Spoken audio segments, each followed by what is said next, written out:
rest of the parts are getting painted. White? That's right. We have got nearly all the panels. Nearly all the panels, guys. I've got all the fenders, the two fenders, the two doors. Got my vents. We're going to be putting those on momentarily. And she's looking absolutely golden. I got this fender just kind of sitting here. The bolts are in it, but not actually tightened down. I'm going to take this fender back off because I don't want to be leaning over it because I'm still working in the engine bay. I got to do this harness, which I got the body harness. I got this body plug harness here, all beautied up. So she is golden. I know where everything goes. I got my new manifold on the way also, so I won't have to worry about how this manifold is set up in this car. Man, this looks absolutely fire. This pearl white with the green looks so good. Damn. Can't wait for this car to get freaking cut and buffed, man. I'm currently putting all the weather stripping and stuff back inside. Alex has given me the approval to do so I can put all my plastics and stuff back here. All right, it's been a couple days. There's some things here that I really got to get done because when the hood and the bumpers go, we're gonna be set. So I got the fenders and everything back. I'm pretty sure I said that already, but everything's mounted. Oh, I guess I didn't say that I did finish the doors. So I got the doors and everything all set back up. You guys can tell that this was definitely not a half-assed job. This was a 100% color change. The only thing that didn't get hit was the actual interior, as I did leave a lot of the interior in the car. It's very, very satisfying. The door is it's just so easy. Like, this is like a brand new, like I don't even have to slam it. Like, that's it. That's all I need. Nobody has an excuse. There's no excuse why they can't shut my doors nicely. But anyways, jumping into this, I think Sean's going to come over today. He's going to be a really big part of a lot of the videos from here on forward, I'm pretty sure. He's really, really great to have around, very positive and enthusiastic. That's something that I like to have in my life. As you guys know, I'm extremely enthusiastic and very positive about a lot of stuff. I like to raise and lift people up, bring their spirits up, and you know, push people to grow, and he's definitely done that for me so far since we've been hanging out these last few weeks. So really, really enjoy that. It's really awesome. Like, it's great to have people like that around, and I think that everybody needs to surround themselves with people like that. Get rid of that negativity. Negativity is horrible. You get that attitude going. It's like a magnet, man. Someone's angry and you immediately become angry too. It's just such a buzzkill. So I got this body lumen stuff finished up-ish. I have to run it to the inside of the car. I need to figure out exactly how long I want to go with this. I got the wiring for the sensor portion sides of each of the injectors, the cam sensor, crank sensor, all that stuff. And I got to do the other side of it, which is all of the grounds and the 12-volt portions. The shielded wiring for the cam and crank sensors, which they are already set for sensor ground and sensor signal for the cam and crank sensors. I was going to try to show you guys the green pearl, because this is not exactly the beauty of the card. It does not do justice in video. There we go. So the green pearl, and it's crazy because the pearl looks like it's textured, but it is not textured. It is very smooth. It's so crazy. It looks so unreal. There we go. You guys can see the pearl. So the color is a pearl white with a green flake clear coat, and it looks incredible. Alright, so I went through, and I totally forgot to film this because totally slipped my mind. This is kind of stressful because I'm trying to wire this and do this in a way that I've not done a harness before. Just want to kind of do it in a more flying lead fashion. Kind of like the way Haltech and some of those guys with the bulkhead connectors do theirs. They just got the flying leads that go everywhere. I've got everything all lengthened to the way that I want. Injectors all the way down to the crank sensor over there. The coil harness, which I used to have, I've made so many of these already. Got a brand new set of connectors for these guys, and I'm going to be building a new one. So I will be building a brand new one to connect to the firewall connector, which is the one that I have been using forever. So this guy right here is the connector that goes inside the car. That goes to the ECU, so it's a flying lead connector. So the coils will be able to be disconnected by this connector here. I also have my O2 sensor. This is my 4.2 LSU that will connect to the O2 sensor, obviously, that goes off the exhaust. And then I've got a speed sensor, or not my speed, well, it's speed sensor. Speed sensor, reverse lockout, and the rest of the stuff for the transmission right here. So I have to figure out which one of these I need to wire up. It's gonna go inside the car there, but there's a couple wires. There's one wire that I know that will go to the reverse lights, and I found that on the body connector. And then I also have speed sensor wire. Then we got 12 volt and ground switched. So should be good. We are gonna be freaking solid. Gotta get this harness out of the car now, and then we'll start the process of making it all beautiful. Process has finally began to shielding this up. Took me a little bit because I had to run ground wires, power wires, and everything in line with the sensors and injectors and stuff like that, but we are going to make our way there. It's going to look fantastic. I cannot wait to see what this thing is going to be looking like when it's done. It should be perfect. It should be so beautiful. All right, this is actually going pretty quick now that everything was already set out, but as you guys can see, this is what I meant by flying harness, or the flying leads. This guy right here is going to be off the firewall, coming directly out of the elbow, which is the factory deal that is on a Supra, SC300s as well. So it's going to come right out of there, and then right off the firewall behind the engine over there by those nipples for the heater core. These will come under the intake, and they will just fly to every sensor. There's not going to be just one fat harness with a bunch of flying things off of it as it's going. It's going to be its own deal. Each wire, each connector will have its own lead. So we're not going to be doing no short stuff. It's going to just be nice and hot. Now I'm going to grab my tripod real quick, and I'm going to show you guys what I'm doing here. This fan, it's like 80 degrees in here probably. This fan blowing on me though, it feels like it's 70. It is very comfortable to sit in here and do this. All right, let's flip this around to make sure that we can see me. All right, got my nice chair, nice and comfortable. Was using my freaking little workbench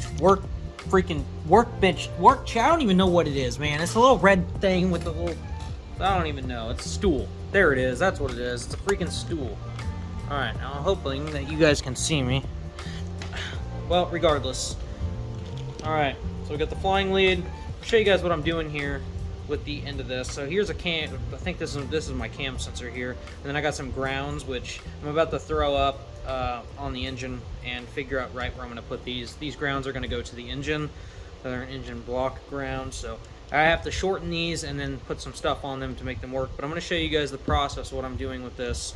So this is the stuff that I'm using. This is not split loom, and I have used plenty of split loom before. I actually have some right here, and there's nothing wrong with the split loom. It's definitely useful for if you've already got connectors and everything on your harness where you're not able to actually do this. That's why you don't see any connectors on the ends of these, because you have to put the connectors on last if you're going to use this type of shielding. So this stuff right here can go to lots of different sizes, so it kind of accordions, and the way that you put it on is by caterpillaring. So, but first, the end of this can fray. So what you want to do is you'll take a little torch or whatever, and you'll burn the end of it. Now each of the ends here have melted together, so they can't fray anymore. So they're stuck like this perpetually unless you cut it off. So you'll slide the end of this in, and this wire right here will go all the way to the end. I'll be able to just shove this all the way on, but I want to kind of show you how this works. So you can feel where the wire is on the inside of here. And what I normally do is I'll go to the end right here. This is the end of the wire. You guys can see. I'll poke it out, and I will accordion it, and then you'll pinch it off, and then it flies down to the end. And so fast way to do it is to like kind of accordion it in between your hand, and then just let it go, and it'll fly to the end.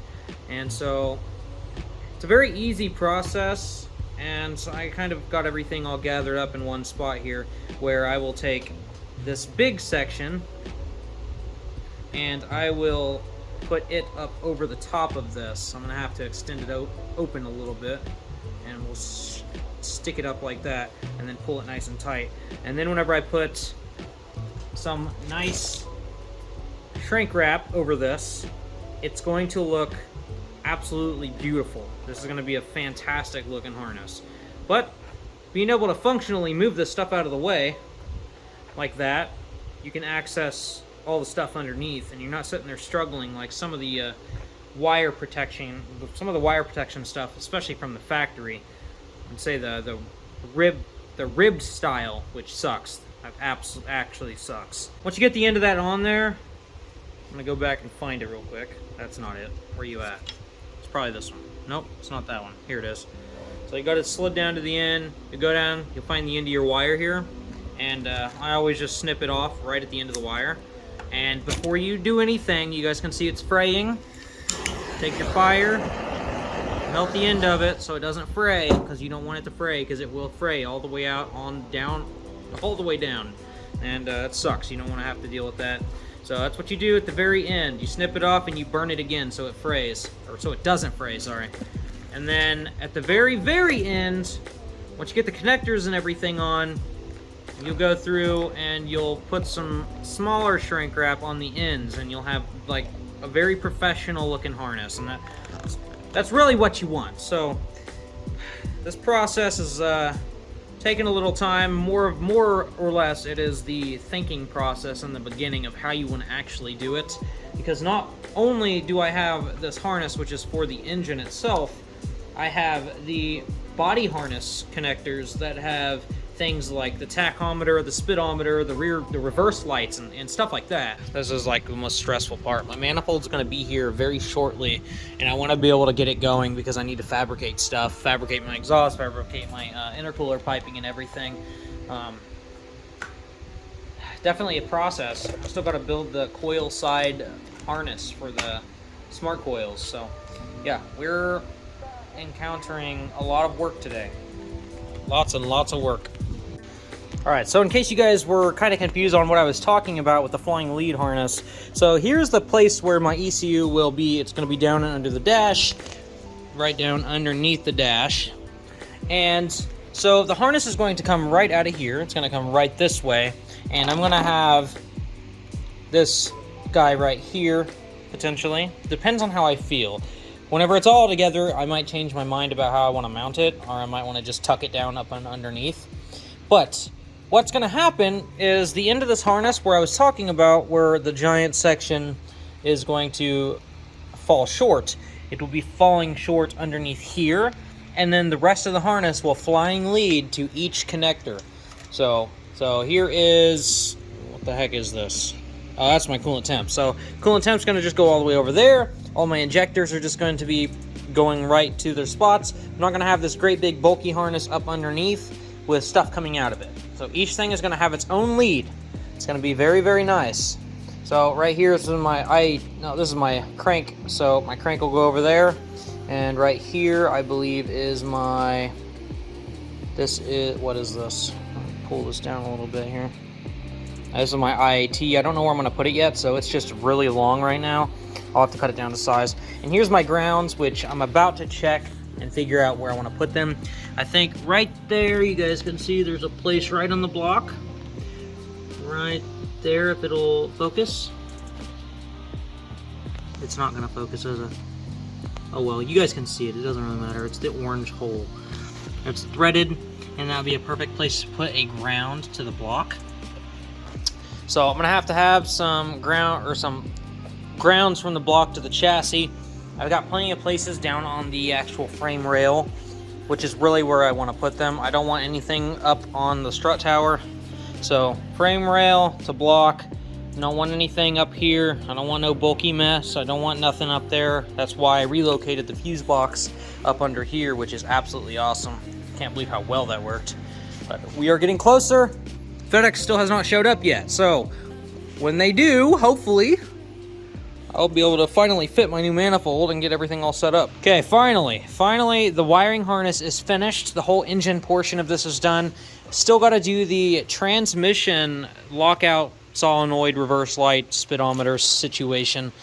But otherwise, we have, well, I still got to do the coil side harness. But the actual engine harness itself is all finished. She's all plugged in to everywhere that she's going to go. And I would have to say that this looks extremely professional. This is probably my favorite harness I've ever done. Big ol' thanks to... That's not Sunkist. I thought you were going to drink that for a second. No, that's not Sunkist. That's injector cleaner juice. It just smells like mineral spirits and mystery oil. And Sunkist. Oh. It's raining. Where are you coming from? Sometimes things come out of my ceiling. I gotta do an audible click for everybody for the brand new connectors. Yes, that is beautiful. Everything is ready to go on the engine portion. I made this real beautiful ground right here. It's gonna be going straight to the block, right to the place where I said. So right under there, it's gonna go. And we'll have a full grounded out situation for the ECU to separate grounds for the sensor grounds. And my new manifold showed up. I totally spaced off on that, but she looks pretty fire. Everything's gonna sit up perfectly like I want. And it sets the turbo up a lot higher than the other one did. Also, there's a little bit more clearance, so it's fairly nice. It's gonna work good. Can't wait for everything to be finished. Got to figure out the power steering. Not entirely sure what I'm going to do with this just yet. I might just go get an elbow or something from the store. Nope, that won't work. You are probably correct. Oh, here we go. I was going to show this also. So this is how I'm going to route my piping. So this coupler will come off. It's going to come slightly outwards. There's going to be plenty of room for the for the radiator and stuff. So piping is going to come straight down, and then it's going to wrap around. I really want to avoid cutting the car. I'm extremely anal about this thing, so it's very, very touchy. I don't want to do anything that's going to deface it. That's why everything's going back in the car. So all the air conditioning and everything. I already have the core for the radiator, for the air conditioning back in there. So process is a little bit slow, but I have a new throttle cable on the way as well. This one is way too short for the aftermarket intake, but we're slowly making our way.